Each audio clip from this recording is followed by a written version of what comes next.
What's going on, guys? Marcus here with the Reformation Woodshop. I know what you're thinking. Oh no, another cornhole video tutorial. That's not what this is. In the past, I've made cornhole boards out of 2x4s and crappy plywood, but with this video, the focus is gonna be quality, top-notch quality. The goal is to make the nicest set of cornhole that I possibly can. So let's get started.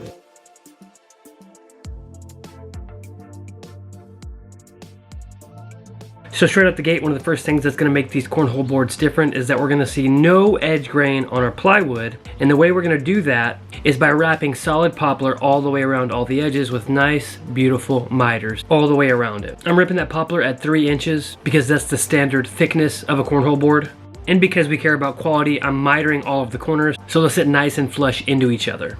So standard dimensions for your tabletop should be 24 by 48, but because we're wrapping our plywood instead of just slapping our plywood onto 2x4s, we have to take into account for the trim that goes all the way around, which totals up to 1.5 inches. So when we get to the table saw, we have to do 24 minus 1.5 inches, rip that, and then take the fence out to 48 minus 1.5 inches, and rip your 2 sheets down to their final dimension.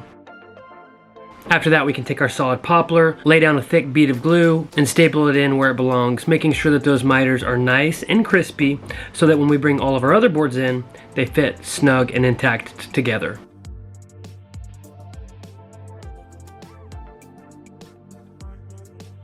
I think by now I've talked about this putty a lot on the channel and how helpful it is to blend your seams and make sure everything looks nice and tight. What I don't think I've talked about is the fact that when you're sanding, you want to start with 100 grit and end with 220. The 100 grit knocks down, the rough areas in your wood and the high spots in your putty. And the 220 finishes everything off nice and polished. With all that being said, that's what we're gonna do now.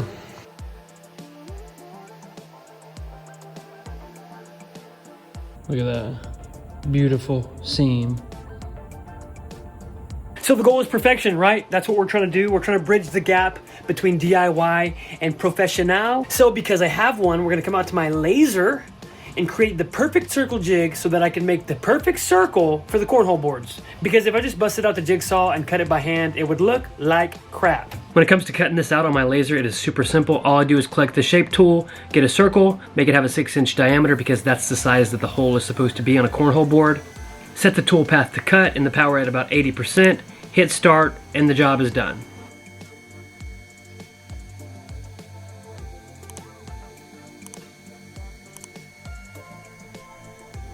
All right, so this is the size that your hole for cornhole should be. I'm going to make a rough template, cut it out with the jigsaw like a maniac, and then I'm gonna use the flush trim bit on my router to make it perfect, so that it's perfect.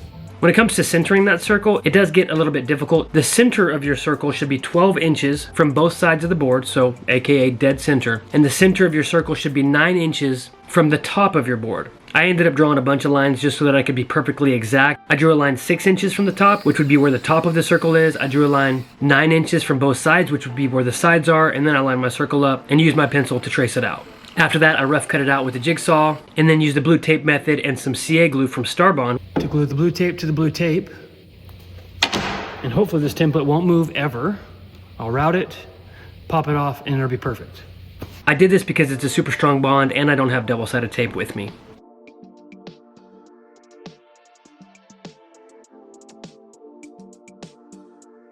After that, I just take my router with the flush trim bit. I have a bearing on the bottom of it that rides along my jig, and it just creates a perfect circle as it cuts. That was terrifying. I went really slow because I was afraid that this template was gonna pop off and I was gonna ruin everything. On to the next.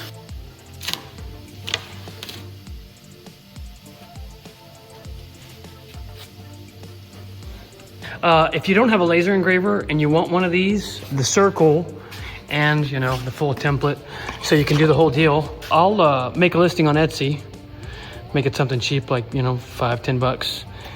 That way your holes can go from looking like this and wonky to that over there. All right, just because I said we're using quality materials doesn't mean we can't dig through the scrap pile here for some legs. I'm cutting these legs at 2 1/4 because I want them to sit nice and flush under the cornhole boards. And if you remember, the sides are cut out at 3, and a 3/4 inch piece of plywood takes up a little bit of that space. So 2 1/4 plus 3/4 is 3 inches. When it comes to your feet, I just clamped them onto the board, set it on a table, grabbed a straight edge and scored a line. That way I knew exactly what to cut. It's important that you make your legs a little oversized because you could cut off too much. You want your total height to peak at about 12 inches. So the longest point of your leg should be 11 1/4 and the shortest will be 10 3/4. One side being a right angle and the other side being about 14-degree cutoff. If you're lucky like me, you can find something random in your life that is about 2 3/4 inches wide and is a perfect circle. All I'm doing is using it as a simple jig, laying it down, tracing it out, and it happened to have a circle in the middle of it, which is where I'm gonna put my bolts through. So this was literally the perfect jig. And after you score your lines, obviously, just cut that all off.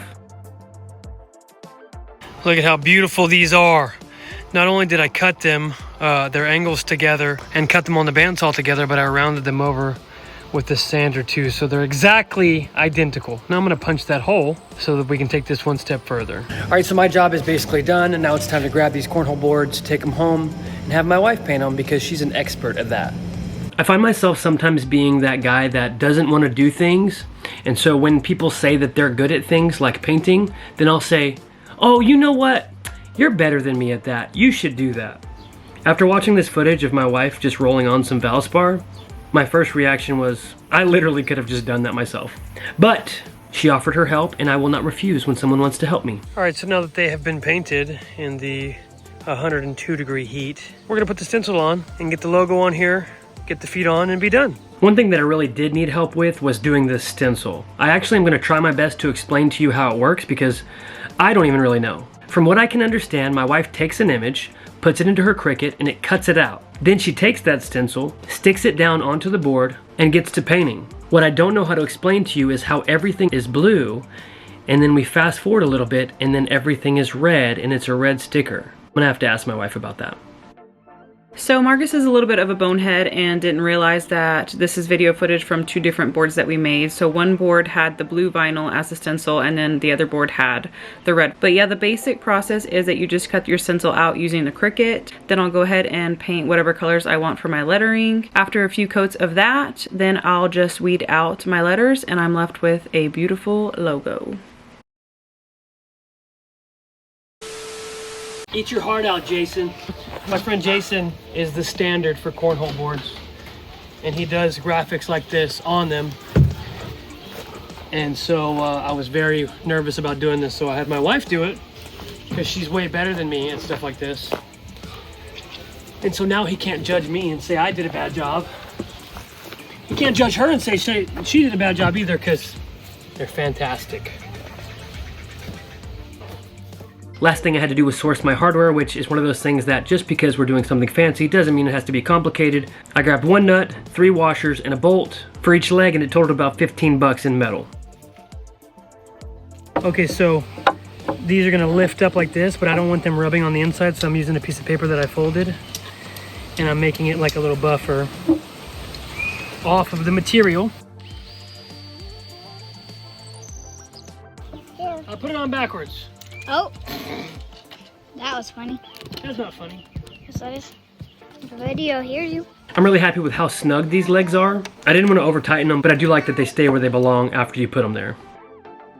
I'm actually really happy with how this entire set turned out. I think I probably could have been a little bit more fancy and taken it a step further by adding some hardware that makes them attached to each other, or maybe a carrying handle, but I wanted them to be sleek and streamlined. I didn't want all of that stuff on the sides of the cornhole boards because visually, I think it's ugly. Also, I'm literally the best at cornhole. No one can beat me.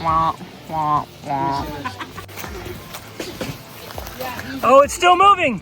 It's still going. It fell in.